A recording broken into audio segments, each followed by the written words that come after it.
ఇప్పుడు మనం వినాయకుడికి ఇష్టమైన 3 రెసిపీస్ ఒక్క దాంట్లోనే చేసుకుందాము. 3 కొత్త రెసిపీస్ అండి, సూపర్ రెసిపీస్. ఈ ఒక్క వీడియో చూసే చాలు హ్యాపీగా వినాయకుడికి పూజ చేసుకోవచ్చు. తాలికల పాయసం, వినాయకుడికి ఎంత ఇష్టమైన కుడుములు, మోదక్. ఇప్పుడు మనం తాలికల పాయసం చేసుకుందాము. వినాయక చవితికి కంపల్సరీ తాలికల పాయసం చేసుకుంటారు కదా, అంటే ఒక్కొక్క ఏరియా వాళ్ళు ఒక్కొక్క వెరైటీగా చేసుకుంటారు. ఈరోజు మనం పాలు పోసి చేసుకుంటున్నాము. చాలా బాగుంటుంది, చేసుకోవడం కూడా చాలా easy. Hello friends, welcome to Hyderabadi రుచులు. నేను మీ ఇందిర. మీరైతే వినాయక చవితికి ఏం పాయసం చేస్తారో కింద కామెంట్ సెక్షన్లో కామెంట్ పెట్టండి, అంటే కంపల్సరీ చేసేది. నేను మాత్రం ఉండ్రాళ్ళ పాయసం చేస్తాను. ఇప్పుడు తాలికల పాయసం ఈజీ స్టెప్స్తో ఎలా చేయాలో చూద్దాం. మనం ఏ కప్పుతో పిండి తీసుకుంటామో ఆ కప్పుతో వాటర్ పోసుకోవాలి.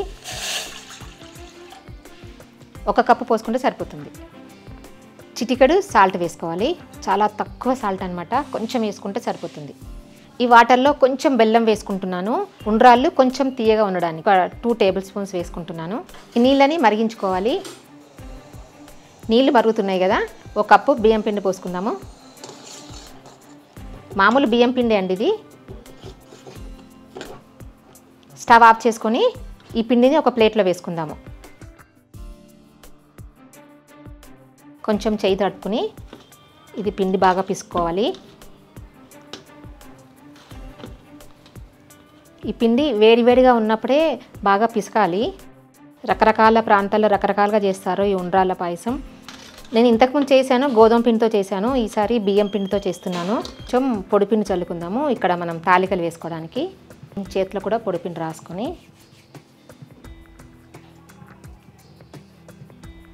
కొంచెం పిండి తీసుకొని ఇలా చేసుకోవాలి. ఇదిగోండి, ఇలాగా చేసుకోవాలన్నమాట. కాకపోతే ఇది చేసుకోవడం ప్రాబ్లం కదా చేత్తో, నేను వేరేగా చెప్తాను. అంటే మనం మురుకులు చేసుకుంటాం కదా, ఆ గొట్టంలో వేసుకొని చేసుకుంటే మనకు ఈజీగా వచ్చేస్తాయి. ఇదిగోండి, ఇలా మురుకులు చేసుకునే దాంట్లో కొంచెం పిండి చల్లుతున్నాను, అంటే అతుక్కోకుండా. ఇప్పుడు ఈ పిండిని దీంట్లో పెట్టుకోవాలి. కొంచెం పిండి చల్లుకొని ఇదిగోండి ఇలాగా మనకు కావాల్సినంత పొడవు చేసుకొని ఇలా కట్ చేసుకోవడమే. మధ్య మధ్యలో పిండి చల్లుకుంటూ చేసుకోవాలి.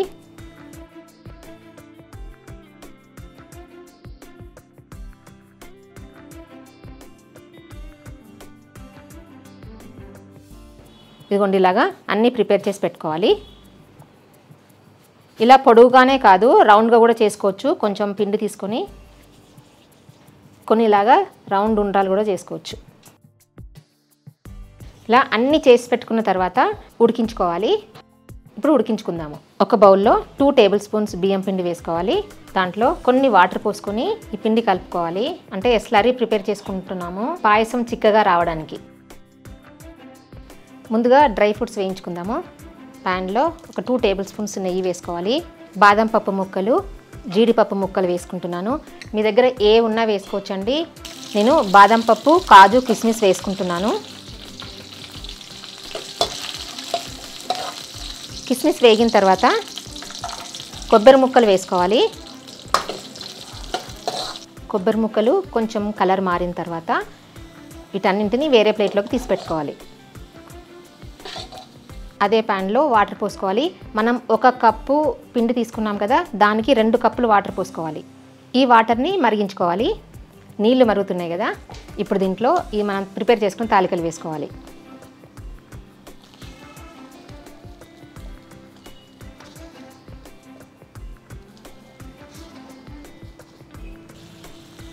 జాగ్రత్తగా కలుపుకోండి. జస్ట్ ఒక 3-4 నిమిషాలు ఇవి ఉడకాలన్నమాట నీళ్ళల్లో. 2-3 నిమిషాల తర్వాత చెక్ చేసుకోవాలి.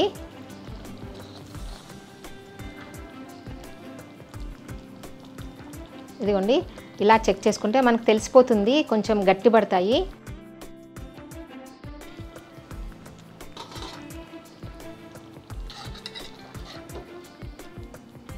కొంచెం జాగ్రత్తగా తీసి పెట్టుకోవాలండి.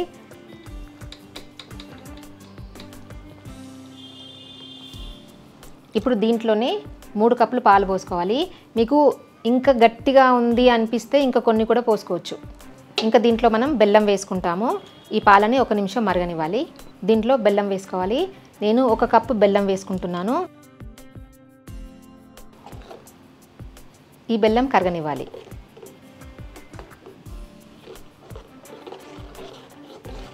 ఇదిగోండి పాలు మరుగుతున్నాయి కదా. ఇప్పుడు దీంట్లో ఈ బియ్యం పిండి వేసుకోవాలి. కలుపుకుంటూ వేసుకోవాలి. అంటే చిక్కదనం కోసం అన్నమాట. మనకు పాయసం చిక్కగా రావాలి అంటే బియ్యం పిండి వేసుకోవాలి. వీటిని ఇప్పుడు పొంగు వచ్చే వరకు మరిగించుకోవాలి. మధ్య మధ్యలో కలుపుకుంటూ మరిగించుకోవాలి. ఎందుకంటే అడుగంటకుండా. 1-2 పొంగులు వచ్చిన తర్వాత దీంట్లో మనం ఉడికించి పెట్టుకున్న తాలికలు వేసుకోవాలి.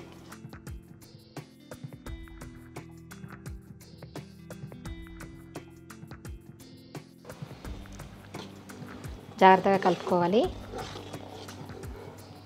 ఇదిగోండి ఇలాగా 2-3 నిమిషాలు ఉడకనివ్వాలి.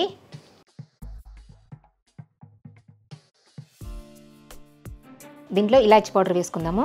3-4 ఇలాచీలని దంచి వేసుకోవాలి. జాగ్రత్తగా కలుపుకోవాలండి. తాలికలు కదా, విరిగిపోకుండా కలుపుకోవాలి. అడుగంటకుండా కూడా చూసుకోవాలి. మనం వేయించి పెట్టుకున్న డ్రై ఫ్రూట్స్ వేసుకోవాలి. కొంచెం నెయ్యి వేసుకుందాము. ఇప్పుడు స్టవ్ ఆఫ్ చేసుకోవాలి. అంతే, చూసారు కదా, టేస్టీగా తాలికల పాయసం ప్రిపేర్ అయిపోయింది. చాలా అంటే చాలా బాగుంటుందండి. నేను చెప్పడం కాదు, మీరు తిని చూడండి, మీకే తెలుస్తుంది. ఇప్పుడు బొబ్బర్లతో కుడుములు చేసుకుందాము. వినాయకుడికి కుడుములు అంటే చాలా ఇష్టం కదా. రకరకాల స్టైల్లో రకరకాలుగా చేస్తుంటారు కుడుములు. నేనైతే ఇప్పుడు బొబ్బర్ కుడుములు చేస్తున్నాను. చాలా హెల్దీ అండి. హెల్దీ, టేస్టీగా, జ్యూసీగా చాలా చాలా చాలా బాగుంటాయి. ఒక బౌల్లో వాటర్ పోసుకోవాలి. నేను బియ్యం పిండితో చేస్తున్నాను. 1 కప్పు బియ్యం పిండి తీసుకుంటే 1 కప్పు కన్నా కొన్ని తక్కువ వాటర్ పోసుకోవాలి. ఈ నీళ్ళని మరిగించుకోవాలి. దీంట్లో చిటికెడు ఉప్పు వేసుకోవాలి. చాలా కొంచెం ఉప్పు. మూత పెట్టుకుందాము, తొందరగా మరుగుతాయి. ఇదిగోండి నీళ్లు మరుగుతున్నాయి. కొంచెం నెయ్యి వేసుకుందాము. 1 స్పూన్ నెయ్యి. 1 కప్ బియ్యం పిండి అని చెప్పాను కదా, దానికి 1/2 కప్ బెల్లం తురుము తీసుకున్నాను. దాంట్లో 1/2 వేసుకుంటున్నాను. ఇందులో ఈ బెల్లంని కరగనివ్వాలి. ఇదిగోండి బాగా కరిగిపోయింది బెల్లం అంతా. ఇప్పుడు దీంట్లో బియ్యం పిండి వేసుకోవాలి. కొంచెం కలుపుకుంటూ వేసుకోవాలి. స్టవ్ సిమ్లో పెట్టుకోవాలి. ఇలాచి పౌడర్ కూడా వేసేసుకుంటున్నాను. ఇలాచి పౌడర్ వేస్తే ఫ్లేవర్ బాగుంటుంది.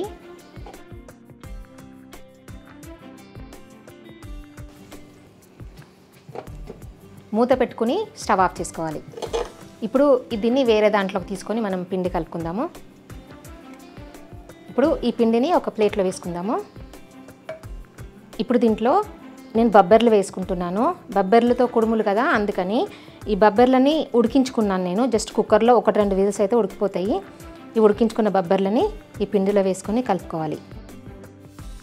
ఇది ఒకవేళ పొడి పొడిగా అయినా కానీ పర్లేదండి, కొన్ని వాటర్ పోసుకుంటూ కలుపుకోవచ్చు.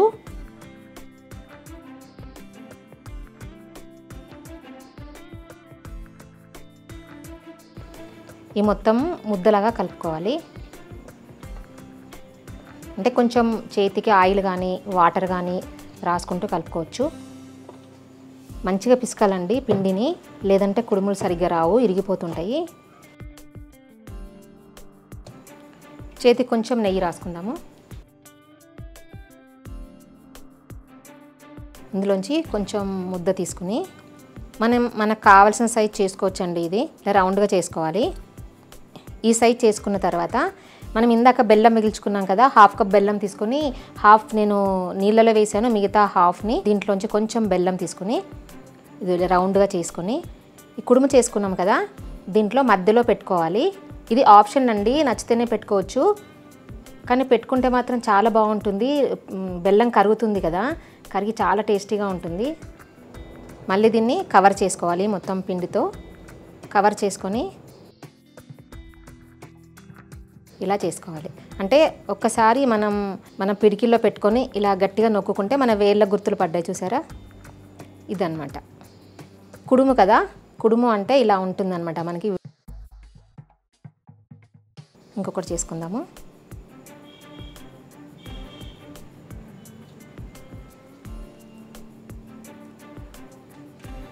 ఇది మధ్యలో హోల్ చేసుకొని బెల్లం పెట్టుకోవాలి. ఇది బెల్లం కరిగి జ్యూసీగా చాలా బాగుంటుంది, అందుకని నేను పెడుతున్నాను. మీకు నచ్చకపోతే స్కిప్ చేసుకోవచ్చు. ఇది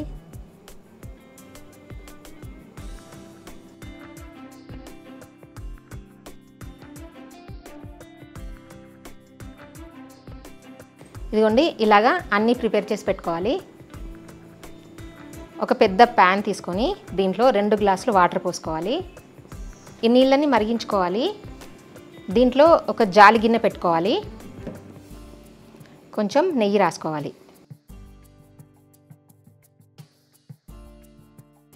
అంటే ఈ కుడుములు దీనికి అతుక్కోకుండా ఉంటాయి. ఇప్పుడు మనం ప్రిపేర్ చేసుకున్న కుడుముల్ని ఈ గిన్నెలో పెట్టుకోవాలి.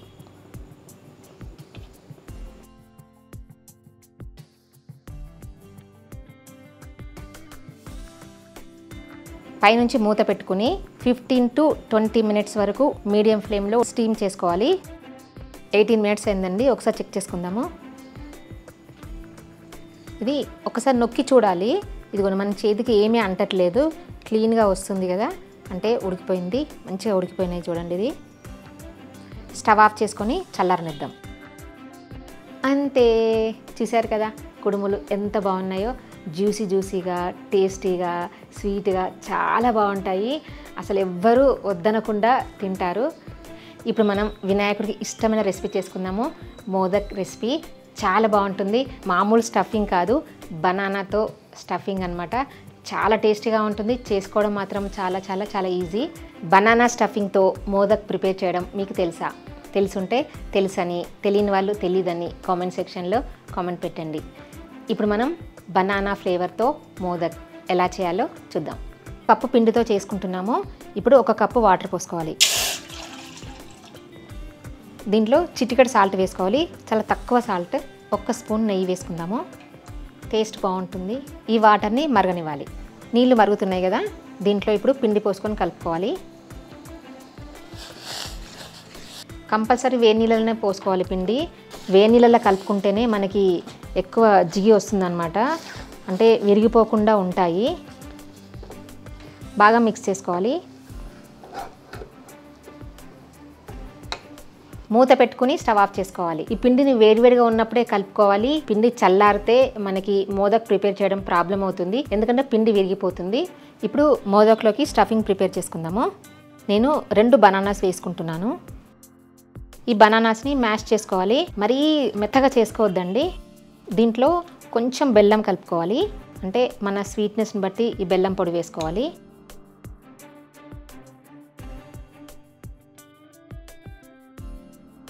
ఇప్పుడు దీంట్లో డ్రై ఫ్రూట్స్ వేసుకుందాము. నేను కాజు, బాదం, పిస్తా ముక్కలు చేసి వేసుకున్నాను.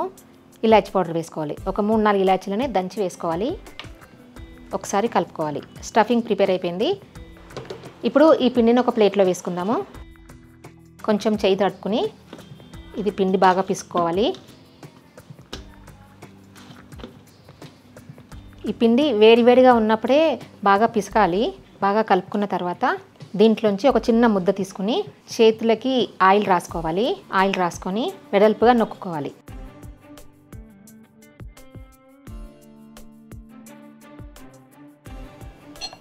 ఇప్పుడు దీంట్లో మనం ప్రిపేర్ చేసి పెట్టుకున్న స్టఫింగ్ పెట్టుకోవాలి. తర్వాత ఈ స్టఫింగ్ని కవర్ చేస్తూ ఇలా ఏదో చూడండి, ఇలా కుచ్చులాగా పెట్టుకోవాలి. ఇవన్నీ దగ్గర తీసుకొచ్చి స్టఫింగ్ని కవర్ చేసుకోవాలి. చూసారా, పగులు రాకుండా చూసుకోవాలి. పిండి మాత్రం వేడివేడిగా ఉన్నప్పుడే కలుపుకోవాలి. కలుపుకున్నప్పుడే మీకు ఈజీగా వస్తుంది. ఇలా అన్నీ ప్రిపేర్ చేసి పెట్టుకుని ఇప్పుడు వీటిని స్టీమ్ చేసుకోవాలి. ఒక పెద్ద ప్యాన్ తీసుకొని దీంట్లో 2 గ్లాసులు వాటర్ పోసుకోవాలి. ఈ నీళ్ళని మరిగించుకోవాలి. దీంట్లో ఒక జాలి గిన్నె పెట్టుకోవాలి. కొంచెం నెయ్యి రాసుకోవాలి. అంటే ఈ కుడుములు దీనికి అతుక్కోకుండా ఉంటాయి.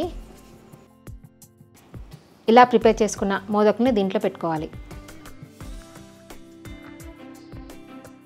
మూత పెట్టుకుని 12 to 15 మినిట్స్ ఉడికించుకోవాలి. మీడియం ఫ్లేమ్లో ఉడికించుకోవాలి. 15 మినిట్స్ అయింది, ఒకసారి ఓపెన్ చేసి చూద్దాము.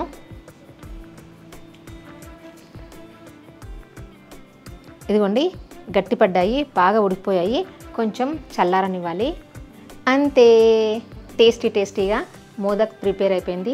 చాలా బాగుంటుందండి. అంటే బనానా ఫ్లేవర్ ఉంటుంది కదా, చాలా టేస్టీగా ఉంటుంది.